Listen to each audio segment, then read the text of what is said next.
Hello everyone, তোমাদের সকলকে জানাই স্মার্ট এডুকেয়ার চ্যানেলে স্বাগতম। আজ আমি তোমাদের সামনে West Bengal Council of Higher Secondary এডুকেশনের দ্বাদশ শ্রেণীর দর্শনের বচন চ্যাপ্টারটি থেকে কিভাবে বচনের দ্বিতীয় সূত্র অনুযায়ী বাক্যকে বচনে পরিণত করতে হয় সে সম্পর্কে আলোচনা করব। তার আগে তোমাদের বলে রাখি, তোমরা যারা এখনো পর্যন্ত আমার চ্যানেলটি সাবস্ক্রাইব করোনি অবশ্যই চ্যানেলটি সাবস্ক্রাইব করে নিও এবং বেল আইকনটি ক্লিক করে নিও এই চ্যানেলের সমস্ত ভিডিও চ্যাপ্টার অনুযায়ী পাওয়ার জন্য।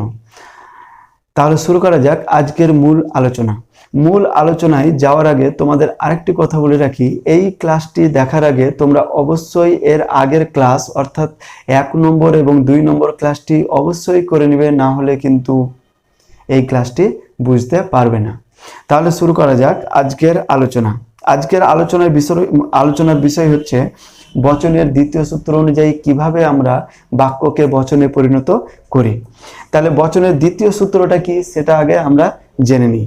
দেখো, যদি কোনো বাক্যের মধ্যে কখনো কখনো অধিকাংশ, সাধারণত, প্রায় সব, প্রায় প্রত্যেক, প্রায় প্রতিটি, বেশিরভাগ, শতকরা, কিছু সংখ্যক, অল্প সংখ্যক, অনেক, বহু, কতিপয়, কয়েকটি, হতে পারে, একটি ছাড়া সব, সচরাচর, একাধিক, হয়তো, সম্ভবত, এই যে শব্দগুলো বললাম, এই শব্দগুলোর মধ্যে যে কোনো একটি শব্দ যদি বাক্যের মধ্যে থাকে এবং বাক্যটি যদি হ্যাঁ বাচক হয় তাহলে আই বচন হবে, এবং বাক্যটি যদি না বাচক হয় তাহলে ও বচন হবে। তাহলে বুঝতে পারলাম বচনের দ্বিতীয় সূত্রটা, যে বচনের যে দ্বিতীয় সূত্রের মধ্যে যে শব্দগুলো আছে সেই শব্দগুলো আমাদের মনে রাখতে হবে। অর্থাৎ বাক্যের মধ্যে এই এতগুলো শব্দের মধ্যে যে কোনো একটা শব্দ যদি থাকে তাহলে বাক্যটা হ্যাঁ বাচক হলে আই বচন হবে, আর বাক্যটা যদি না বাচক হয় তাহলে ও বচন হবে। তাহলে এখন দেখে নিই, আমরা জানি গুণ ও পরিমাণের সংযুক্তির ভিত্তিতে বচন 4 প্রকার। এর আগের ক্লাসগুলোতে আমি আলোচনা করেছিলাম এ, ই, আই, ও। তাহলে এই 4টা বচনের মধ্যে 2 নম্বর সূত্র অনুযায়ী কোন দুটো বচন হবে? আই বচন এবং ও বচন। অর্থাৎ বাক্যটি হ্যাঁ বাচক হলে আই বচন হবে এবং না বাচক হলে ও বচন হবে। দেখো, আই বচনের আকারটা আমি লিখে রেখেছি। আই বচনে প্রথমে পরিমাণক হিসেবে কি বসে? কোনো বসে, তারপরে সাবজেক্ট বসে অর্থাৎ উদ্দেশ্য পদ বসবে, তারপরে হয়, হন, হও, এই 3টে শব্দের মধ্যে সংযোজকের মধ্যে যে কোনো একটা সংযোজক বসবে, এবং তারপরে বসবে প্রেডিকেট অর্থাৎ বিধেয় পদ। ঠিক তেমনি ও বচন করার সময়ও পরিমাণক হিসেবে প্রথমে বসবে কোনো, তারপরে সাবজেক্ট, তারপরে সংযোজক বসবে। সংযোজকগুলো নয়, নন, নও, এই 3টে শব্দের মধ্যে যে কোনো একটি বসবে, তারপরে বসবে প্রেডিকেট অর্থাৎ বিধেয় পদ। এবার আমরা কয়েকটি উদাহরণ যদি আলোচনা করি তাহলে আমরা কিন্তু বুঝতে পারবো। দেখো, একটি আমি বাক্য লিখছি। বাক্যটি হচ্ছে, দেখো, বেশিরভাগ ফল সুস্বাদু নয়। বাক্যটা লিখি, বেশিরভাগ ফল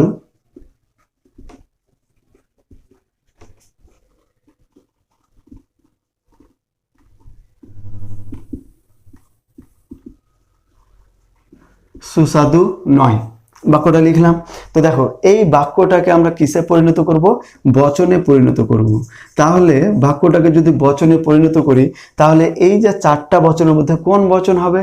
আমি কি করে বুঝবো এটা কোন বচন হবে? তাহলে আমাদের কাছে যদি 2 নম্বর সূত্রটা জানা থাকে তাহলে কিন্তু আমরা অনায়াসে বাক্যটাকে বচনে পরিণত করতে পারবো। দেখো, এখানে কার সম্পর্কে বলা হয়েছে? সাবজেক্টকে। সাবজেক্ট হচ্ছে ফল আর প্রেডিকেট হচ্ছে সুস্বাদু। তাহলে কারণ এখানে কার সম্পর্কে বলা হয়েছে? ফল সম্পর্কে বলা হয়েছে। যার সম্পর্কে কিছু বলা হয় তাকে আমরা উদ্দেশ্য পদ বলি। তাহলে এখানে ফল সম্পর্কে বলা হয়েছে, ফলটি হচ্ছে উদ্দেশ্য পদ, আর উদ্দেশ্য পদ সম্পর্কে যা বোঝানো হয় তা হচ্ছে বিধেয় পদ।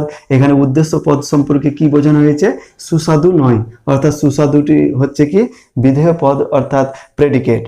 এবার একটি শব্দ আছে বেশিরভাগ। এই বেশিরভাগ শব্দটি কোন সূত্রে আছে সেটা আমাকে জানতে হবে। তো দেখো, আমাদের 2 নম্বর সূত্রে এই বেশিরভাগ শব্দটি অবশ্যই হবে। তো দেখো, এখানে দেওয়া আছে বেশিরভাগ। এই 2 নম্বর সূত্রে বেশিরভাগ শব্দটি আছে, এবং 2 নম্বর সূত্র অনুযায়ী আমরা জানি যে এই যে অনেকগুলো শব্দ আমরা দেখলাম কোনো কোনো, কখনো কখনো, বেশিরভাগ, এই শব্দগুলোর মধ্যে যে কোনো একটি শব্দ যদি বাক্যের মধ্যে থাকে এবং বাক্যটি যদি হ্যাঁ বাচক হয় তাহলে আই বচন হয় আমরা জানি, আর বাক্যটি যদি না বাচক হয় তাহলে ও বচন হয়, এটাও আমাদের সূত্র অনুযায়ী জানা আছে। তাহলে বাক্যটি লেখার পর আমরা উদ্দেশ্য পদ দেখতে পেলাম, বিধেয় পদ দেখতে পেয়ে নিলাম। এবার বেশিরভাগ শব্দটি আমরা বচনের 2 নম্বর সূত্র অনুযায়ী 2 নম্বর সূত্রে আছে, সেহেতু এটা 2 নম্বর সূত্র অনুযায়ী বাক্যটাকে আমরা বচনে পরিণত করব। তাহলে এবার দেখে নিব বাক্যটা হ্যাঁ বাচক না না বাচক। এখানে কি বলা হয়েছে, বেশিরভাগ ফল সুস্বাদু নয়, তার মানে অস্বীকার করা হয়েছে, মানে হচ্ছে না বাচক। আর আমরা জানি না বাচক হলে কোন বচন হবে, ও বচন হবে। তাহলে আমরা কোন বচন করব, ও বচন করব। এলএফ, এলএফ মানে হচ্ছে লজিক্যাল ফ্রেম। এই ও বচন করার সময় আমরা ও বচনের আকারটা আমরা লিখে রেখেছি, দেখো ও বচনের শুরুতে কি বসে, প্রথমে পরিমাণক হিসেবে বসে কোনো কোনো, তারপরে আমরা জানি উদ্দেশ্য পদ বসে, দেখো সাবজেক্ট বসে, এখানে সাবজেক্ট কি, ফল। তারপর ও বচনের সংযোজক কি বসে, দেখো নয়, নন, নও, এই শব্দগুলোর মধ্যে যে কোনো একটি শব্দ সংযোজক হিসেবে বসবে। তাহলে নয় বসিয়ে দিলাম, তাহলে কোনো কোনো ফল নয়। তারপর দেখো কি বসে, প্রেডিকেট বসে, এখানে প্রেডিকেট কি, সুস্বাদু, তাহলে সুস্বাদু লিখে দেব। তাহলে কি হলো, কোনো কোনো ফল নয় সুস্বাদু। আমার বাক্যটাকে কিসে পরিণত করলাম, বচনে পরিণত করলাম, অর্থাৎ বাক্যটা বচন হয়ে গেল। এবার আরেকটা উদাহরণ দিই, দেখো কয়েকটি কমলা লেবু টক, কয়েকটি কমলা লেবু টক, এই বাক্যটাকে কিসে পরিণত করব, বচনে পরিণত করব। তো দেখো এই বাক্যটাকে বচনে পরিণত করতে গেলে প্রথমে সাবজেক্টটা চিহ্নিত করে নিই, কার সম্পর্কে বলা হয়েছে, দেখো কমলা লেবু সম্পর্কে বলা হয়েছে, তাহলে কমলা লেবুটা হচ্ছে সাবজেক্ট। আর কমলা লেবু সম্পর্কে কি বোঝানো হয়েছে, কমলা লেবু হচ্ছে টক, তাহলে এটা হচ্ছে প্রেডিকেট। এবার জেনে নেব যে বাক্যটা কোন সূত্রের মধ্যে পড়ছে। এই কয়েকটি কথাটি দেখো 2 নম্বর সূত্রে আছে কি নেই, তাহলে 2 নম্বর সূত্রে যদি থাকে তাহলে 2 নম্বর সূত্র অনুযায়ী বাক্যটা বচনে পরিণত করব। তো কয়েকটি আমরা দেখে নিই, খুঁজে নিই এখানে কয়েকটি আছে কি নাই, অবশ্যই হবে। তাহলে এখানে দেখো অনেক, বহু, এই যে কয়েকটি, এই 2 নম্বর সূত্রে, বচনের 2 নম্বর সূত্রে কয়েকটি শব্দ আছে, তাহলে এই বাক্যটা 2 নম্বর সূত্র অনুযায়ী আমাকে বচনে পরিণত করতে হবে। তাহলে এলএফ করব। এখন কথা হলো কয়েকটি, তো 2 নম্বর সূত্রের মধ্যে কয়েকটি শব্দটা পেলাম, বাক্যটা এবার হ্যাঁ বাচক না না বাচক। তো দেখো কয়েকটি কমলা লেবু টক, এখানে অস্বীকার করা হয়নি, এখানে স্বীকার করা হয়েছে, তাহলে এটা হ্যাঁ বাচক। তাহলে হ্যাঁ বাচক হলে আমরা জানি কোন বচন হবে, আই বচন হবে, সূত্রতে লেখাই আছে স্পষ্টভাবে, তাহলে আমরা আই বচন করব। এর আগের বাক্যটা দেখো যেহেতু অস্বীকার করা হয়েছিল, না বাচক ছিল বলে আমরা কোন বচন করেছিলাম, ও বচন করেছিলাম। আর এখানে 2 নম্বর সূত্র অনুযায়ী বাক্যটা যেহেতু হ্যাঁ বাচক আছে সেহেতু আমরা এটা আই বচন করব। তাহলে আই বচনেও পরিমাণক কি বসে, দেখো এখানে আকারটা লিখে রেখেছি, আই বচনে শুরুতে বসবে আমাদের কোনো কোনো, তারপরে কি বসবে, উদ্দেশ্য পদ বসবে, এখানে উদ্দেশ্য পদ কি, কমলা লেবু, কমলা লেবু বসালাম, কোনো কোনো কমলা লেবু। তারপর দেখো আই বচনের সংযোজক কি বসে, হয়, হন, হও, এই তিনটের মধ্যে যে কোনো একটা বসাবো, তাহলে হয় বসালাম, কোনো কোনো কমলা লেবু হয়। তারপরে কি আছে দেখো, প্রেডিকেট টক আছে, টক বসিয়ে দিলাম, আমাদের বাক্যটা কিসে পরিণত হয়ে গেল, বচনে পরিণত হয়ে গেল। তাহলে কয়েকটি কমলা লেবু টক, এই বাক্যটি যদি আমরা বচন করি তাহলে আই বচন হলো, কারণ বাক্যটা হচ্ছে হ্যাঁ বাচক অর্থাৎ সদর্থক, তাই এখানে আই বচন করলাম, কোনো কোনো কমলা লেবু হয় টক। আমরা এখানে সংযোজক হিসেবে ফল কথাটা ব্যবহার করতে পারি, ওটা আমরা পরে, ওটা হয়ে যাবে আমাদের। এবার পরবর্তী আমরা আরো একটা বাক্য দেখি।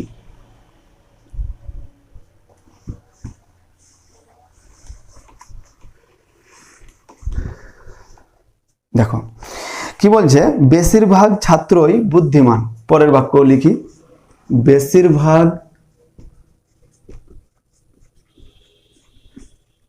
ছাত্রই বুদ্ধিমান। এটা কি কি লিখলাম, বাক্য লিখলাম। এই বাক্যটাকে আবার কিসে পরিণত করব, বচনে পরিণত করব। তাহলে এখন দেখে নিই, যেখানে কার সম্পর্কে বলা হয়েছে, ছাত্র সম্পর্কে, তাহলে ছাত্র হচ্ছে সাবজেক্ট। আর ছাত্র সম্পর্কে কি বোঝানো হয়েছে, ছাত্র হচ্ছে বুদ্ধিমান, এটা বুদ্ধিমানটা হচ্ছে প্রেডিকেট। এবার বাক্যটাকে আমি বচনে পরিণত করব, তাহলে এই বেশিরভাগ শব্দটি কোন সূত্রের মধ্যে আছে সেটা আমাকে জানতে হবে। তাহলে বেশিরভাগ শব্দটি আমাদের 2 নম্বর সূত্রের মধ্যে আছে। দেখো এই যে বেশিরভাগ, তাহলে বেশিরভাগ শব্দটি আমাদের 2 নম্বর সূত্রে আছে। এবার দেখে নেব বাক্যটি হ্যাঁবাচক না নাবাচক। দেখো তোমরাই বলতে পারবে বেশিরভাগ ছাত্রই বুদ্ধিমান, তার মানে এটা বাক্যটা হচ্ছে হ্যাঁবাচক। যদি বলতো বুদ্ধিমান নয় তাহলে এটা হয়ে যেত নাবাচক। তাহলে এখানে তো বলা হয়েছে বুদ্ধিমান, তাহলে এখানে যেহেতু হ্যাঁবাচক আছে, হ্যাঁবাচক থাকলে কোন বচন হয়? আই বচন হয়, আমরা সবাই জানি। তাহলে আমরা কোন বচন করব? আই বচন করব। সরি, আই বচনে প্রথমে কি বসে বলো? আই বচনে প্রথমে বসে কোনো কোনো,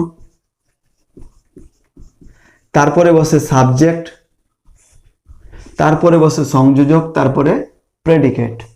দেখো তাহলে কি হচ্ছে কোনো কোনো, এখানে সাবজেক্ট কে? ছাত্র। এখানে ছাত্রই বসবে না, শুধু ছাত্র দিলেই হবে। তাহলে কোনো কোনো ছাত্র। আর আই বচনে সংযোজক কি বসে? হয়, হন, হও, এই তিনটের মধ্যে যে কোনো একটি। তাহলে হয় বসালাম, কোনো কোনো ছাত্র হয়, তারপর প্রেডিকেট যেটা আছে ওটা বসিয়ে দেবো, বুদ্ধিমান। বাক্যটা কিসে পরিণত হয়ে গেল? বচনে পরিণত হয়ে গেল। এবার চলে আসি আরেকটি বাক্য লিখি। অনেক পুস্তক মূল্যবান।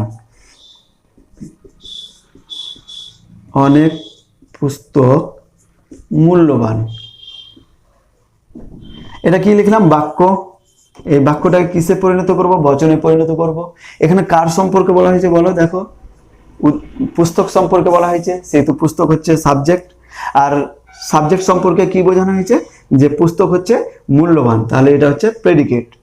এবার চলে আসি কি দেখে বুঝবো যে এটা কোন সূত্রের মধ্যে পড়ছে। অনেক শব্দটি কোন সূত্রের মধ্যে আছে দেখে নেব। অনেক শব্দটি আমাদের বচনের দ্বিতীয় সূত্রে আছে। দেখো এখানে আছে কোথাও অনেক শব্দটি, এই যে দেখো অনেক শব্দটি 2 নম্বর সূত্রের মধ্যে আছে। এবার দেখে নেব বাক্যটি হ্যাঁবাচক না নাবাচক, তোমরাই বলতে পারবে। বাক্যটি হচ্ছে হ্যাঁবাচক। তাহলে হ্যাঁবাচক থাকলে 2 নম্বর সূত্র অনুযায়ী আমাদের কোন বচন হয়? আই বচন হয়। তাহলে আই বচন করব, এলএফ আই। আই বচনে দেখো লেখাই আছে উপরে আকারটা, কোনো কোনো বসবে, পরিমাণক হিসেবে প্রথমে কি বসবে? কোনো কোনো বসবে, তারপর সাবজেক্ট বসবে, তারপরে সংযোজক বসবে, তারপর প্রেডিকেট বসবে। তাহলে এখানে কোনো কোনো সাবজেক্ট কি? দেখো পুস্তক। তারপর দেখো সংযোজক আই বচনে কি বসে? হয়, হন, হও, এই তিনটের মধ্যে যে কোনো একটা বসবে, হয় বসালাম। তারপর প্রেডিকেট বসবে কি? এখানে মূল্যবান। তাহলে এই বাক্যটি আমার বচনে পরিণত হয়ে গেল। আরেকটি উদাহরণ দিই।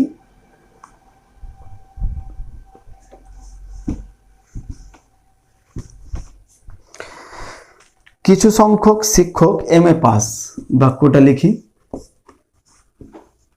কিছু সংখ্যক শিক্ষক এমএ পাস। দেখো এই বাক্যটার উদ্দেশ্য পদ কি? এখানে শিক্ষক সম্পর্কে বলা হয়েছে বলে শিক্ষকটা হচ্ছে উদ্দেশ্য পদ। আর প্রেডিকেট কি? শিক্ষক হচ্ছে এমএ পাস, এটা হচ্ছে প্রেডিকেট। এবার দেখে নেব কিছু সংখ্যক শব্দটি কোন সূত্রের মধ্যে আছে। আমরা জানি কিছু সংখ্যক শব্দটি 2 নম্বর সূত্রের মধ্যে আছে, তোমরা দেখতে পাবে। তাহলে কিছু সংখ্যক শব্দটি 2 নম্বর সূত্রে আছে। এবার দেখব বাক্যটা হ্যাঁবাচক না নাবাচক।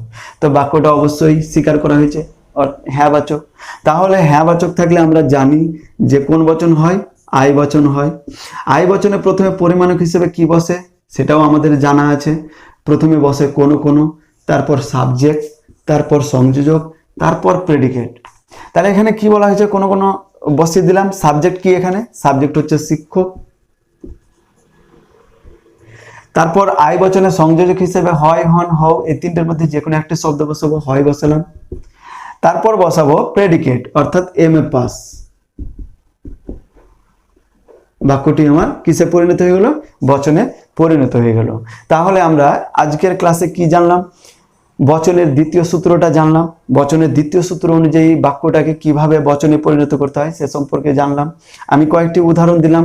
আরো কিছু বচনের উদাহরণ তোমাদের ডেসক্রিপশন বক্সে আমি দিয়ে দেবো, সেটা তোমরা দেখে দেখে প্র্যাকটিস করবে এবং এরপরেও যদি তোমাদের কোনো প্রশ্ন থাকে অবশ্যই আমাকে প্রশ্ন করবে, আমি তোমাদের যথাযথ উত্তর দিয়ে সহযোগিতা করার চেষ্টা করব। ধন্যবাদ।